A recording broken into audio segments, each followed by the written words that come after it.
Israeli fighter jets bombed Hezbollah drone factories in Beirut yesterday, and Gaza has become even more complicated. Israel is turning to an unlikely source for help in defeating Hamas in Gaza. Julie Stahl brings us the latest developments from Jerusalem. Israel has been arming a family clan, sometimes called a militia, in Gaza in order to strengthen opposition to Hamas. Israeli opposition leader Avigdor Lieberman leaked that information to Israeli media, and Prime Minister Benjamin Netanyahyu did not deny the report. On the advice of security officials, we activated clans in Gaza that oppose Hamas. What's wrong with this? This is only good and saves the lives of IDF soldiers. The publication of this only benefits Hamas, but Lieberman doesn't care. The group, led by Yasser Abu Shabab, has been documented operating in an area near the Kerem Shalom border crossing that is under Israeli military control and where aid trucks enter Gaza. It has about 300 members, which Hamas sees as a thorn in its flesh. That report comes as the Gaza Humanitarian Foundation has closed all of its aid distribution sites in Gaza for now, saying they will be reopened later. The sites were closed after shootings near the aid locations earlier this week. Meanwhile, Israel has assured the U.S. it will not strike Iran's nuclear facilities unless President Trump makes it clear that negotiations with Iran have failed, according to Axios. But in another sign that Iran is building up its military program, the Wall Street Journal reports Iran has ordered material from China for hundreds of ballistic missiles. President Trump says he cautioned Netanyahu not to launch an attack on Iran while talks are ongoing. But Trump also said his stand could change with a phone call if talks with Iran aren't making progress. In another show of U.S. support for Israel, Secretary of State Marco Rubio announced sanctions against 4 judges on the International Criminal Court, saying they are directly involved in The Hague's efforts to prosecute Israeli and U.S. nationals for alleged war crimes in Gaza.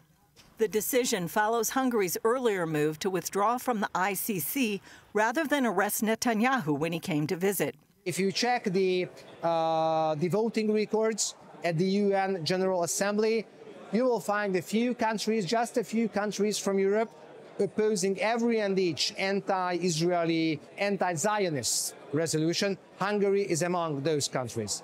And in Lebanon, Israel warned Lebanese civilians to leave specific areas before it struck Hezbollah drone production sites and storage facilities in Beirut and southern Lebanon used by the Hezbollah aerial unit.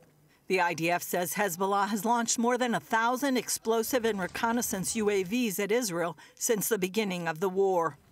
The IDF says Hezbollah is working to produce thousands of drones under the direction and funding of Iranian terrorists as part of Iran's efforts to harm the state of Israel.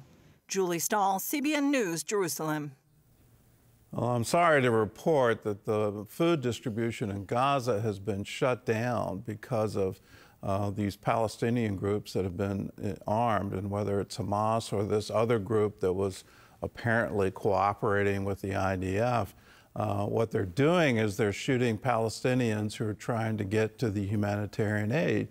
And so all the aid had to be shut down for the safety of the people. You don't want to have a choice of you're going to be shot to death or you're going to get food. It's incredible to me that Israel would cooperate with some kind of militia gang in Gaza on the theory that, well, the enemy of my enemy is my friend, and we need some kind of counterbalancing force against Hamas. This isn't the first time in Israel's history that this has happened. As Israel withdrew from southern Lebanon back in the 1980s, they had a similar alliance with militias in southern Lebanon. That didn't work out, and it's not going to work out in Gaza today. There's a biblical precedent as well. A king of Judah tried to hire other soldiers from Israel, and in that, a prophet of God came and warned them. And this is the warning from 2 Chronicles 25, verse 8. If you let them go with your troops into battle, you will be defeated by the enemy no matter how well you fight. God will overthrow you, for he has the power to help you or to trip you up. Israel needs to be clean from this kind of activity, not arming other militias in Gaza in some vain hope that it'll counterbalance Hamas. The key for peace in Gaza is disarmament. It's not allowed to have weapons inside of Israel. You have to be either part of the police or part of the IDF. And that same standard should be the standard for Gaza.